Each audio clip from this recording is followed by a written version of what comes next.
Hello, and we are now live. This is the latest episode of Rallen's Rant, and I'm honoured to say that I'm joined by Kevin Briggs today.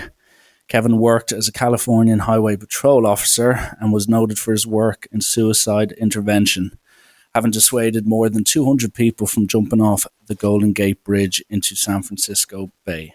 So, Kevin, thank you so much for coming on, and there's definitely a lot of things I'd like to cover today. But firstly, what I'd like to do in the podcast is just talk a bit about your childhood and like what are some of the earliest memories you have when you were, say, a young boy, a young teenager growing up. Hi, Richie. Hey, thank you for having me on the show. I grew up here in Marin County in California, which is just north of the Golden Gate Bridge, north of San Francisco, and had a great upbringing. I have one brother and two sisters, all younger than me. My father had a printing business in San Francisco, and he did very, very well for a long time.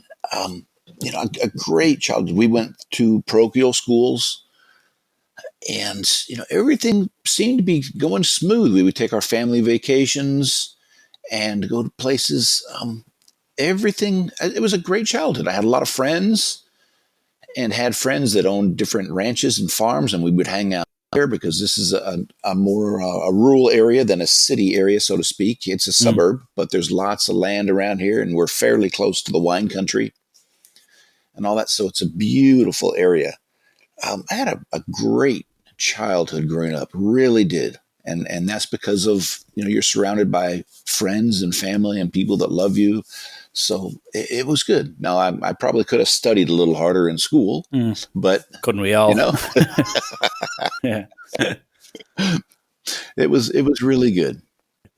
And like as you like kind of get older and you get through, I know it's like high school, then it goes into college. With us, it's just known as senior school, then into college. But when you're, say, reaching the point of like 16, 17, 18 years of age, like I know after college you went on to do a few years and served a bit with the army, but like was there any kind of career path or that you were kind of hoping to do and then it got changed at any point, or was it always, say, the plan, as I just suggested there, to join the army and then kind of just see where that kind of took you? I didn't have a plan, so I wasn't ready for college. Right out of high school in 1981, 2 months after I graduated high school, I went into the army. So I was just 18 years old and spent 3 years in the military, one in the States, and then I went over to Germany for a year. And then that's where some things kind of took a different course for me. Okay, and just like when someone that young, 18-year-olds, you go join the army there for 3 years, like how does that shape you? Because most 18, 19-year-olds are still in school or are going to college or are doing, I'm not going to say standard things, but like that's generally the path most of them do take.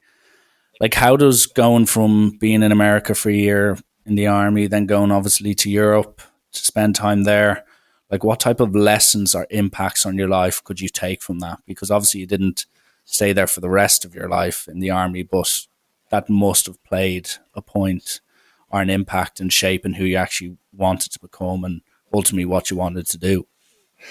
It's about discipline, and I really gained a lot of discipline being in the military.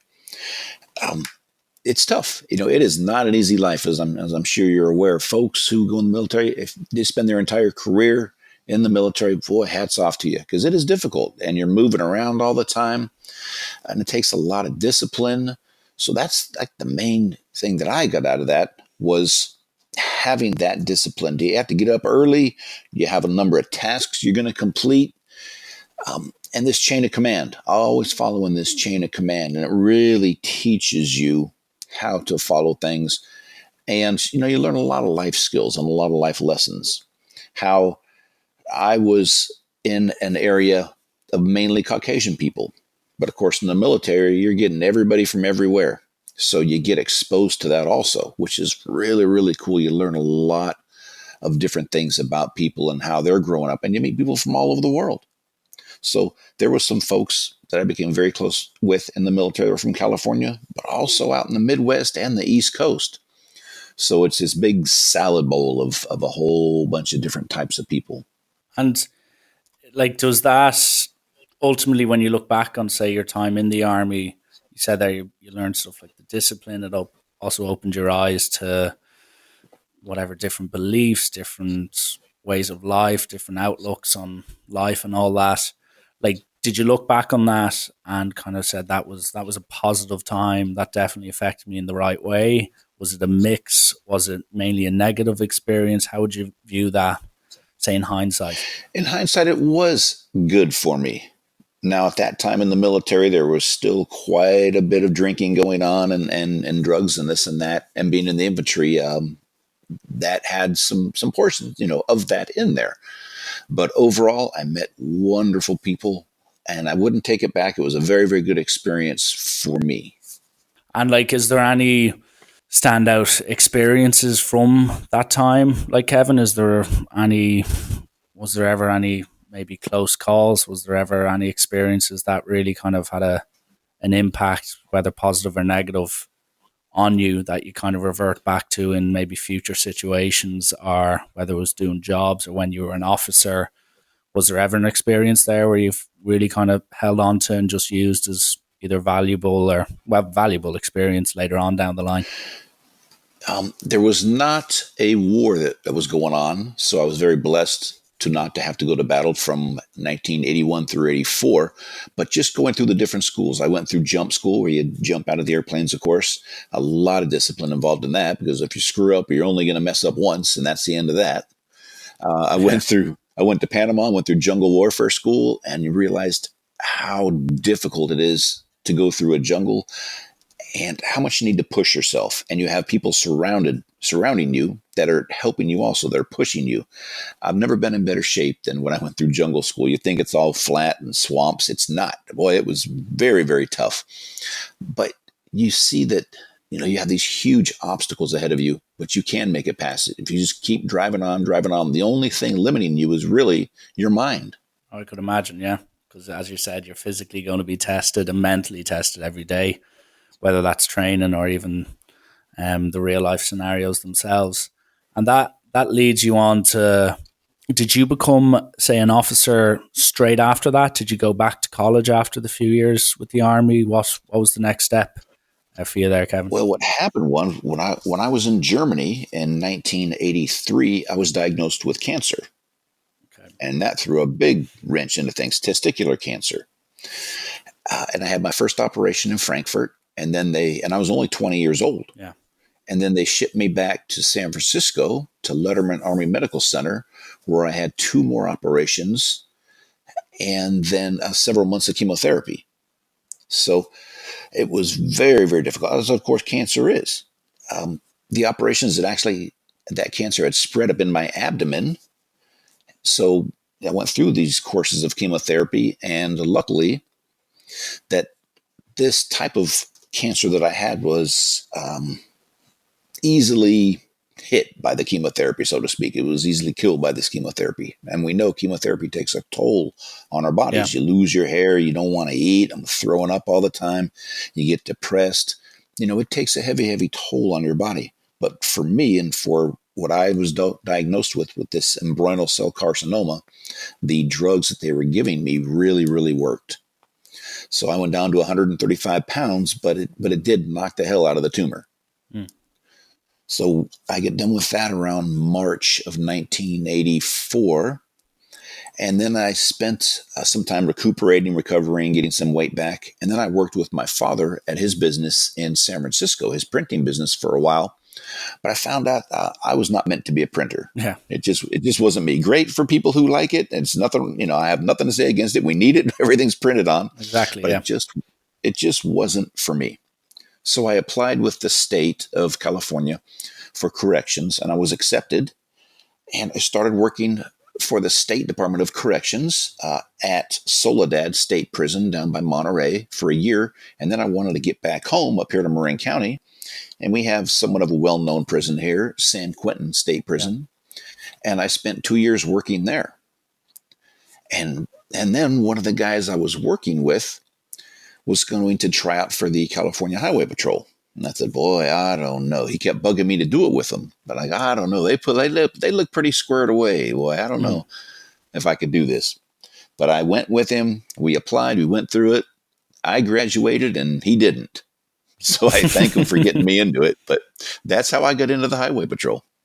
Okay, interesting. And I suppose when you started off there, say working with the in the prison systems, again, was it purely down to your friend and your colleague there convincing you to try the highway patrol side of things, or was it a case of say with the printing that that element of say being an officer in the prison system didn't really suit you, or did you find that you were actually enjoying it, but then the alternative solution of highway patrol was just maybe something that you're like, okay, I might try it out and see if it works?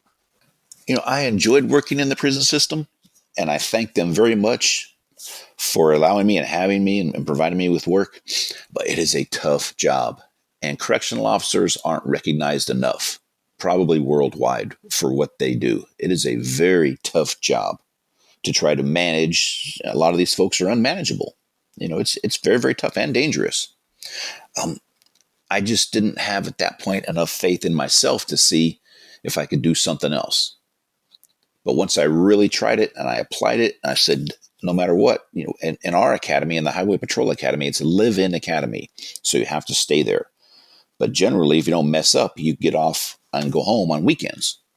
But I stayed there most of the weekends and I studied. And this academy was for 6 months. So I figured I'm going to give this the best shot that I can. And stayed there. We had about 120 cadets when we started. I think we graduated around 80 or so.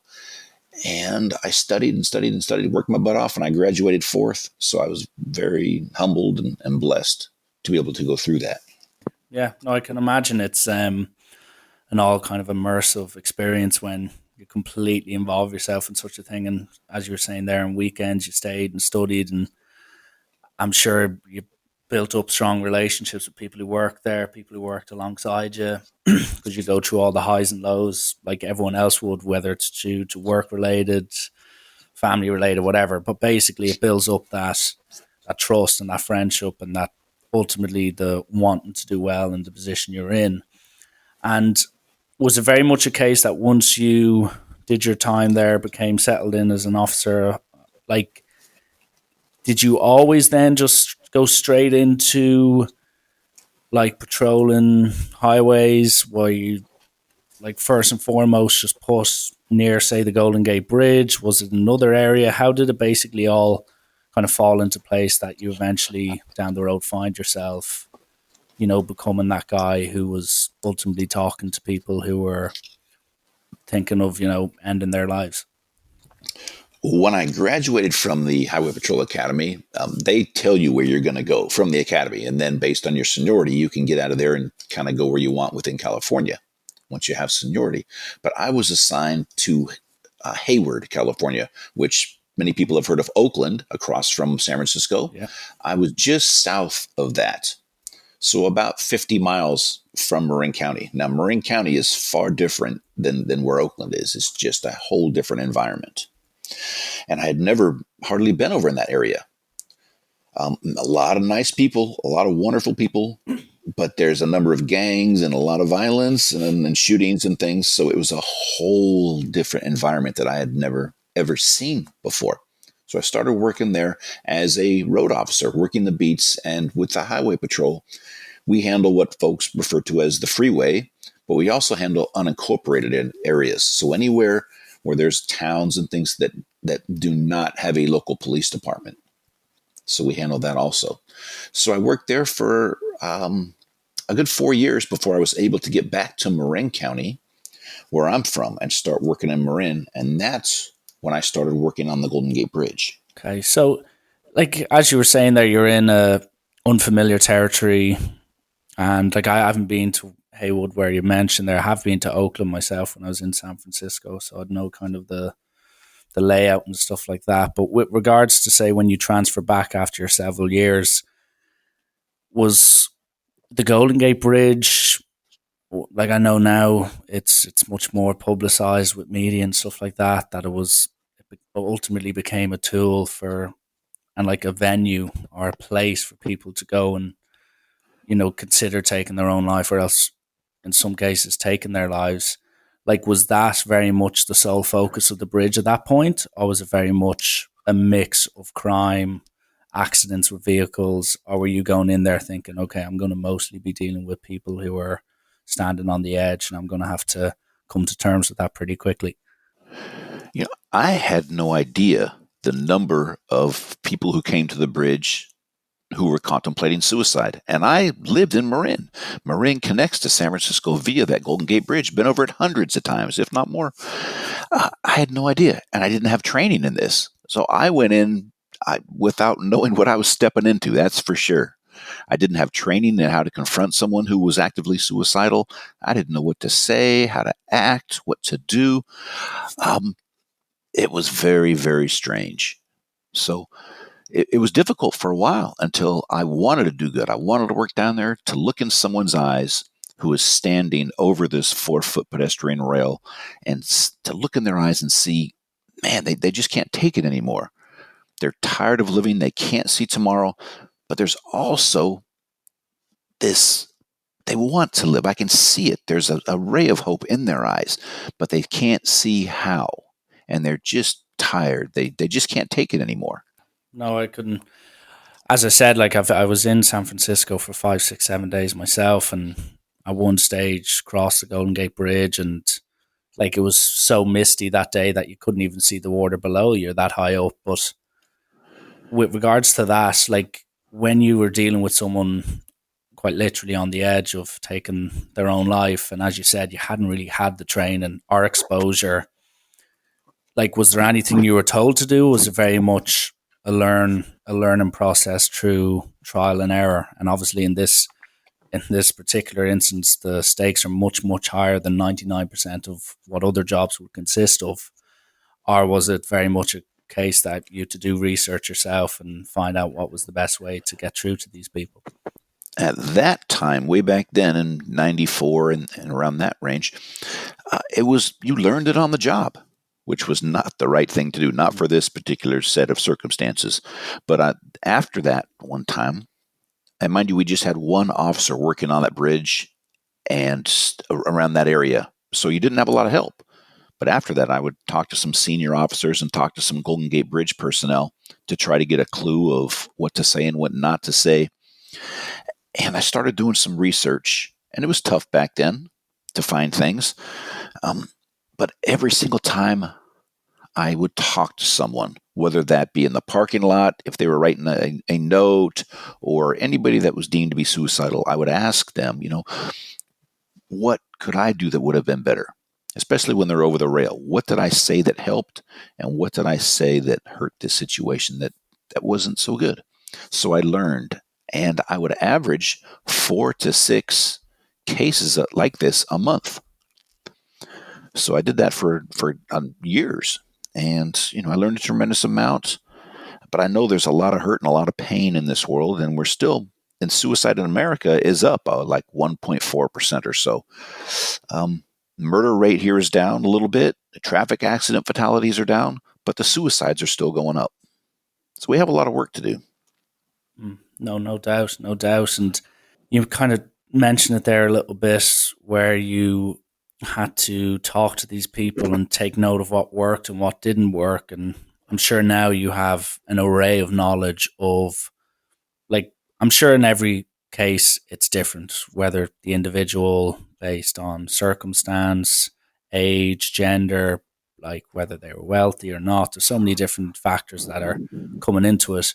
But looking at the language itself, when it's pretty much you and someone in such a dark, kind of isolated place where they're contemplating something like taking their own life, like what did you learn about language and its effect when, as you said, it's quite literally at that last stage, that last defense, where it's a make or break situation where both use the emotion is no doubt very high, the adrenaline's probably pumping. But what did you find over the several years of work, and in which the language, the English language itself, how did that aid you, and then also how did that sometimes work against you? What I really discovered is that for the most part, people want to be heard. and they haven't had someone that will just shut their mouth and listen to them and not tell them, well, you know what you should have done, these types of things, just to really be there for them. And it sounds simple, but that's what many, many folks are looking for. And mind you, I can't, or somebody else talking to someone, more for the most part, we can't fix what has been going on, whether that's been something very brief as a breakup or something, or something that's been long term, where we're looking at depression for years and maybe homelessness and drug abuse and things. We can't fix that kind of stuff right there, or we at all. But we can certainly be there for someone and just listen. And time again is what I tell folks. If we just sat down with someone and not tried to give a bunch of advice and tell them what they should be doing, just sit down and listen and verify what they're going through. You know what? Wow, that sounds really tough. Just by being there, it's amazing the difference that you can make in someone's life. No doubt, and I'm sure even say nowadays with the impact, and about a year or two ago, I got on an author who wrote a book about, say, social media and communication compared to, say, what it is now compared to what it used to be 10, 20 years ago before the social media explosion so much, so to speak, I should say. Like, was it a case of there was a lot of similarities where when you spoke to these people, was the were they always kind of like interlinked with what was causing them to be so unhappy, or was it, as I maybe suggested earlier, every single case when they started talking back to you, there was something that made you go, okay, I haven't really dealt with this, so that's interesting. Let me try work around it and try help. There was, what I saw a lot of with most of the people was they suffered from a mental illness, mainly depression, whether that was diagnosed or not. If they were taking a prescription for a mental illness, they stopped it or so a month prior, and that's huge. We always hear doctors say, don't stop your medications," but they did. Sometimes they just ran out, or they couldn't afford it, or some of the effects of the medication was not what they were looking for. It does have some adverse effects, so things like that. That those types of stuff we saw quite a bit, and then also they felt like they were a burden to their families. Saw that quite a bit. But when I would ask them, well, have you spoken to your family about this? They would say, well, no, but that's how I feel, and that's how they're making me feel. So they just lost hope. Wow. Okay. Well, like, yeah, it's, as I said, it's not something I'd ever try and relate to. It's not something I would ever personally be like, oh, and like in the small instances where you hear of a friend or someone, friends of the family, or someone even in the family these days, when you hear them speak out, saying, oh, they're going through a tough time, or else maybe something terrible happened in the family. It's either too late, or else when it happens, there is that still kind of that element of shock in today's society of just being like, oh, did you hear that Mr. X or Mrs. Y was very unhappy and they're being diagnosed with depression? And what always gets reverted back to most people in situations like that is they just found it so hard to speak out, and loads of friends or families tend to get asked. And then when they get asked, oh, were they acting strange? They're like, no, they were showing fine. But like one thing that surrounds me, and I don't know if it's the same in your neck of the woods, Kevin, is just like I do find, and I'm not going to pinpoint it purely on, say, social media, but the way people communicate now is completely different. The way people spend time with each other is different. And as you pointed out, people don't tend to listen to what other people have to say without, say, interjecting with something or giving their opinion on it, rather than just hearing them out and then just being aware of what they've said. So, or showcasing what I basically was told is emotional intelligence. So, do you think society as a whole right now, and you'd probably be accustomed to it a bit more than I would be, do you think that's being kind of affected by social media in some way, shape, or form? That communication methods are different now, and less people have the attention spans that they normally had, and as I said, emotional intelligence seems to be dwindling ever so more as each year goes by. You are absolutely correct in my opinion. Things I try to talk to folks about now is, where's your front porch? And by this, I mean my mom's side of the family is from a very, very small town way up in Northern California by Mount Shasta, very small town. And every single home up there had a front porch. And my grandmother would tell me back when we had no televisions, people would come out on their front porch and that's where they would visit. Well, we're not seeing that anymore. The house that I have doesn't have a front porch. You hardly know your neighbors anymore. You're so wrapped up in doing so many hours at work, and then you're tired and you get home. We don't even go outside. And you're talking about social media. We're on this day and night all the time, but we're always looking down. All you got to do is go to an airport. Where's everybody looking when they're sitting down? They're looking down at an iPad, an iPhone, whatever that may be. So we're not getting this eye-to-eye contact. And I think so much occurs when we're doing this, when we just sit down and chat with someone, whether we're at a coffee shop.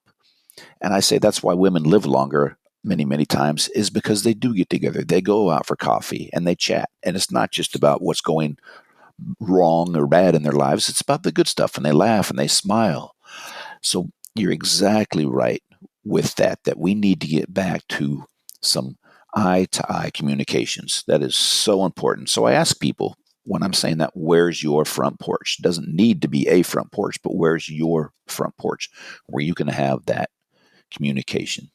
Well, that's a good point, Kevin, to be honest with you. And just the reason I brought that up is, as I said, I had an author who I read the book and was a massive fan, and it made me delete one or two social media sites that I'd been using. I still use them, but like as I said, it made me think about the usage. Sometimes I'd be on 4 or 5 hours a day, as opposed to now I'm down to about 70, 80 minutes a day, which is still not great, but it's definitely better than what it used to be. But just one thing I'd like to point up, and this only happened recently, was like I spoke about this on the podcast I had with the author called Adam Alter, and we spoke about the fact that like you have different personas now nearly on different social media sites. So I find myself on Twitter being probably the closest version of me, of Richie, as possible on social media, while say the Richie that is showcased to hundreds of people, that's say the one on Instagram, that's not me. And the amount of times I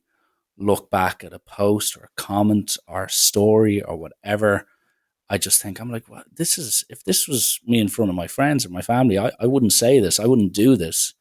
And I think on a wider scale, and especially in the topic we're talking about, mental health and the negative sides of having mental health issues, I definitely think society right now, it's just that ever craving, just that craving to be seen, to be heard, to be living your best possible life. When at the end of the day, Kevin, and like everyone that listens to this, you and I, there are days where we just go, life sucks right now. Life's not going too well. But it's just about being able to be aware of it and actually realize that, yeah, I'm just not having a good day or I'm not having a good moment. But I just feel now, with all that's around us, all that we've become aware of, people read newspapers less, people, as you said, go outside, communicate face to face differently. With all that, it just creates this concoction where people aren't really, no one's like perfectly made or can deal with their feelings perfectly all the time or what they're thinking about. But it definitely doesn't help when they go through a tough time that they don't really have the required skills or the in-depth thinking to think, why do I feel like this? Can I speak to my friends? Will they understand? Because as I said, a lot of the time when you hear stuff or bad things happen, a lot of the time was, oh, well, I just wish you would have said something to me. Because ultimately, a lot of the times you hear back and you just go, they didn't feel comfortable. And I think those things I've pointed out definitely do play a part. I'm not saying they lead to it all the time, but they definitely have created an environment now all across the world where, especially young people, they're being shown fake images, fake lifestyles that they try and match, but ultimately it's just not attainable. And I was just wondering, like, would you see that yourself, whether it's close to home, whether it's with people you deal with? Do you see a lot of crossovers with that where it kind of pops up in conversation? And Richie, you're exactly right. You covered it all perfectly. It's so easy to sit behind a computer and type negativity on social media and make fun of someone and all that, which you would never do in person. We see this time and time again. but it's those lack of communication skills. And then because we're not being taught that, we're looking at a screen all day long, we're losing a lot of our skills. And then we don't want to look someone in the eye. And you spoke about not feeling well. I suffer from depression, been on a couple of different meds. I did some therapy, but I suffered for a long time for this because had these ego about me that to suck it up and handle it. And as a man, we don't show a weakness. So I had these macho jobs to where I was in the military, in the infantry. I worked in corrections. I worked at San Quentin. I was on the California Highway Patrol. I rode a motorcycle, all these macho things where we don't show a weakness. And I kept that in and kept it in and bottled up. But inside I was a mess. And here's what happened with me was I could go to work and I'm great. Everything's fine. But when I was off duty and at home, when I didn't have to really do anything, I didn't. And I could sit on a couch for days. And you talked about sitting at home and not doing anything. That's exactly what I would do. And I suffered for a long time. I didn't want to go on vacations. I didn't want to go out with friends. I'm thinking, what is going on with me? How could someone go to work and be great and come home and be a big zero?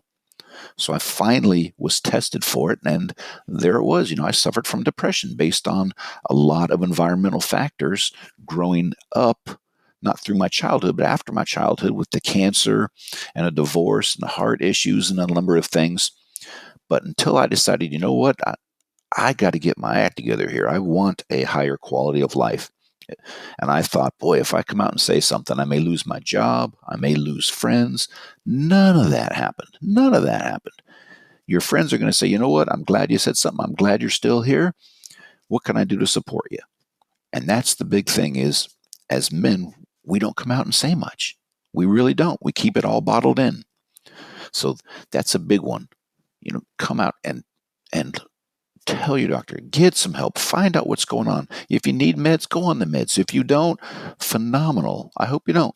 But we need to find out what is right with us. Maybe, a lot of times it's just talking to someone can help tremendously. Yeah. Kind of reverting back to what we were just say talking about 10 minutes ago with your work on the Golden Gate Bridge. And with that, obviously you have your work life, you have your life at home and everything that comes with just life in general. Like, what was that like yourself? Because you must have known every time you wake up that with the nature of your job, you're either going to have a good day, a bad day, you might have an indifferent day. But like, say with yourself, like how much of a roller coaster was this? Where maybe someday you'd go home and you'd be thinking, "I saved a life today. I brought someone back and let them restart their own life." But then the flip side of that was that sometimes they didn't come back over the edge and they would have taken their own life. And like, how much of a burden was that on you to basically just pretty much emotionally just invest everything into the job every day, knowing that, as I said, it could go really, really well or it could go not so well? Like, how did you have to develop a different way of dealing with work when you weren't working? Did it really come home with you, whether it was a good day or bad day? Like, how was this dealt with on your front, or even other officers who worked in your line of kind of work as well? When, say, you didn't have a good day, like, how would that linger with you for days, or was it a case of, I did my best, I'm now going to have to put all my energy into the next person I can hopefully save? Richie, I'll tell you, the ones that I have lost are still there. I still see them. I still see their faces, and it's brutal. But I know, and this is when I teach negotiators, to be honest with you, I tell them, if you're in this job long enough, you are going to lose people. It's just the way it is. But knowing that, we try our damnedest to do what we do. They make that call of whether they're going to jump or not. When I'm Mm. talking specifically about suicide, it's up to them. If they want to come back, I am here for them. I'm here for them however long it takes. And I'm going to do my damnedest to do a good job and try to get you back over. But I want you to come back over on your own because it takes a hell of a lot of courage to do that. And that's also going to give you the courage to keep fighting on day after day. So I talk about this with folks who want to get into this negotiator business because many people don't. they don't. We have officers that don't want to work down on the Golden Gate Bridge because of this. They said, "Nah, that's too heavy, man. That's too much." But I enjoyed it. Not that I enjoyed the suicidal work of it, but down at the bridge, we get folks coming from around the world each and every day to come and visit that bridge. And most folks are there to have a great time, and it was a lot of fun. But it has this dark side to it, and that just comes with it. So I wanted to be as proficient as I could. And so I wanted to learn more, learn more, learn more, and finally was able to get some training through crisis intervention training. We call it CIT. And then, way towards the end of my career, I went through the FBI's Crisis Negotiator School, which was simply wonderful. But I think whatever craft that you are, whether you're into building roofs, building homes, things like that, being a doctor, paving streets, whatever it is, just be the best that you can be. It sounds very easy. It sounds kind of ridiculous or whatever. But, for this, it was so important to be the best that I could be. And also to know that if I'm not making a connection with that individual, if I'm not building rapport, maybe I should bring in somebody else. Because a big thing that I teach is we need to leave our egos at home. This is not about us. It's about that individual. Yeah, no, that's an interesting point about the kind of the ego and the rapport. And I'm sure there were times where you maybe built up great rapport with someone and really connected and were able to get to their maybe a level of emotion or whatever it was. And then I'm sure there was times where after how long during the conversation you were like, this guy or this girl just wants nothing to do with me. Maybe a different voice, a different outlook, a different thought process may help here. And that's ultimately why you're referencing there the fact not to have an ego.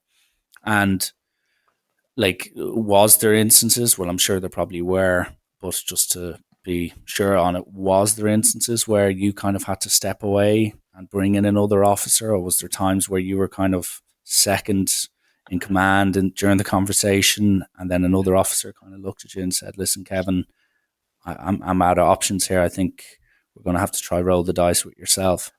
Yeah, we've done it both ways where I'm thinking, you know what, it's just not connecting with me, whether that's my tone, whether it's just a male, whether it's my face, whatever that may be. So I will bring in somebody else. Sometimes it's a female if we have the people to do that. That's the big thing. And I say, you got to be able to take that step back and let somebody else do it. When I start thinking this is the Kevin Briggs show and I've saved all these people, that's when I'm going to start messing up and people are going to get hurt or killed. So this is not about me. I didn't save anybody. I didn't rush into a burning building and pull them out. I was there on a very, very dark day for these folks. And if I helped and assisted, fantastic. So that's what this is about. I think we need to make it about them. And that's when I tell people who are friends who see someone suffering, maybe they're not suicidal, maybe they're just going through a tough time in their life, but be there for them. I've seen it time and time again, and I have a couple of friends like this. Every time we talk, it's about them. It's what they've accomplished. What are they doing? And they don't even realize it. But a half-hour conversation is all about them telling me what they've been doing. It needs to be about other people too.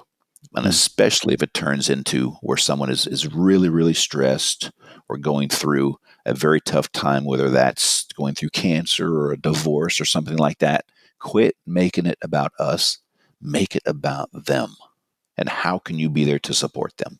Yeah, well said, Kevin. And I suppose just the last thing I'd like to maybe highlight is just say the fact when you would convince someone to come back over the edge and give life a second go, like with say the act of suicide. A lot of people, whether I hear people like yourself talking about it or people who survive it or people who decide against it, they always say, it was never a good idea in the first place. But like when they get into that state of emotion, and then as you said, sometimes there could be outside factors, there could be drugs, there could be alcohol, there could be, as I said, issues in the family, issues with their wives, anything could be on the table, and it leaves them into such a headspace where they're not exactly thinking rationally, and it's ultimately leading them to the point where they think the best decision possible is to take their own life. And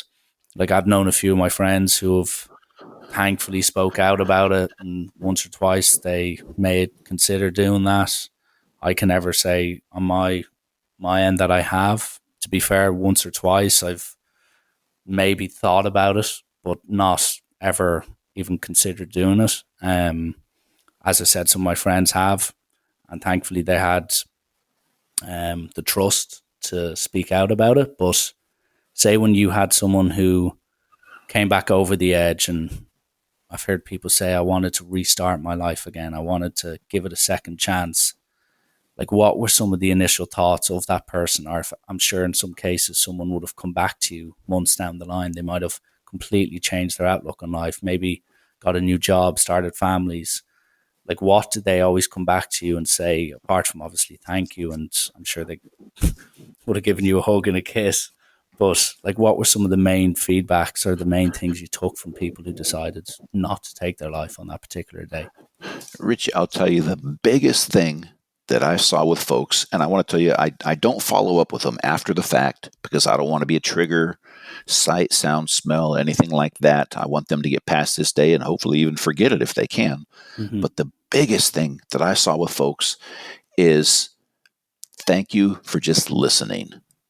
Now, why does it have to come down to that? I mean, it's amazing that just by being there, we don't try to fix anything, and more likely we can't. But by being there and just validating what they're going through and say, you know what, something, if they've been through all sorts of trauma in their life, anybody who's been through what you have may be thinking about suicide. But there's also some joys in life also. And I will tell folks, when working up on that bridge, many, many times, the millisecond someone has let go and dropped, and there's very few survivors off the bridge, but there's been studies that show when someone has leaped from a building and lived, it wasn't so high up, or put a gun to their head and actually tilted it when they shot, that they have stated the millisecond that they pulled that trigger or jumped, they thought, what in the hell did I do? I blew it. I want to live, because that's when reality really, really sets in. So I discussed that with them, and I thank them for coming back, but I want them to come back on their own. We see these dramatic videos of officers or firemen or people running up and tackling folks on bridges and buildings and things. Fantastic, happy, phenomenal, great. But personally, I want folks to come back on their own, because it takes a hell of a lot of courage to go over that 4-foot rail to begin with. And then you're 220 feet down. There's nothing there. But to come back and want to live, that takes a lot of courage. So to come back on your own over that rail, that's what starts their new life, I think. And if they have the courage to do that, I think they have the courage to get past some very, very dark times. But that listening part is so crucial. And not to say, well, why didn't you do this? They don't want to hear that. They do not want to hear that. Offer them your support. I'm here for you today. Look, and you didn't know I was going to come into your life. How do you know somebody else is going to be there tomorrow for you? Yeah, well said, Kevin. To be honest, well said. Well, to finish on an upbeat, and that's a pretty sobering story and just kind of outlook on it, Kevin. So thank you, obviously, for sharing that. With most podcasts, I finish with a quick fire questions. So about 6 or 7, just quick fire questions, and the first thing that comes into your mind, feel free to shout it out. Some people tend to embarrass themselves in this round, but it's the light-hearted side of podcasting. We'll see if I even know it. The question, yeah, I don't know. yeah. Okay, some people make them long questions. They have a think about it for a minute or two. I'm like, it's meant to be quick responses, but no pressure on that front. So to get started, your favorite film of all time? I really enjoyed the movie The Shack. That's one of my favorites, but that one there, it came out in 2017. Excellent show. Okay. The best piece of advice you've ever received? Treat others like you would like to be treated. Well said. And name a book you'd love everyone to read. To really get a clue on some history, read about the world wars so we don't get back into those situations. Yeah, fingers crossed. Hamburgers or hot dogs? I'm going to go with hamburgers. A particular type of hamburger, or just I'm a good old fashioned turkey burger kind of guy with just lettuce and tomatoes and a wheat bun. and you're happy then? There we go. And some ketchup. Your favorite song of all time? Oh boy, I'm a big fan of Leonard Skinner. The actual song, multiples out of that, but I enjoy that band. Yeah, no, they're good. Some bangers out of them. Even a good few Irish people are fully aware of some of their greatest hits. And second last question is, what is your biggest pet peeve? Discourtesy. Absolutely. Any examples of where you kind of see that in Oh, your life? we see it. Sure. Just all you got to do is drive on the highway. And it's there. We might have the best people. You may go to a bar and sit next to an individual who is nice beyond belief, having a great time. But the minute they get behind the wheel, horns pop out and they got to get ahead of you. They cut you off. I don't know if anybody or any cars these days are even being made with blinkers, but they are on there, people. Yeah. Use your blinkers. And last but not least, sum yourself up in 3 words. 3 words. I would hope people would look at me as kind, courageous, and thoughtful. Well said, Kevin. Normally people take about 5 minutes doing that, so That's a tough one. That sounds pretty egotistical too. I'm like, oh man. no. Well, listen, if you think it, you got to say it. So, Kevin, that more or less wraps it up with the podcast point of view. So, I just want to firstly thank you for taking time out, and then also secondly sharing your experiences. I hope everyone who listens to this looks into your work, but more importantly, takes the messages that we discussed today on board. And as you said, we just need to be there to listen sometimes. We just need to put our egos at the door and just sometimes be there for people. So a lot of the stuff you've said has rung true with me, and I'm hoping it does so with the listeners. So I just thank you for taking time out and sharing your life story and your experiences. Well, Richie, thank you very much for having me on the show. I wish you the very best. Thank you again. It's been an absolute pleasure. No worries, Kevin. Listen, thanks again. All right, sir.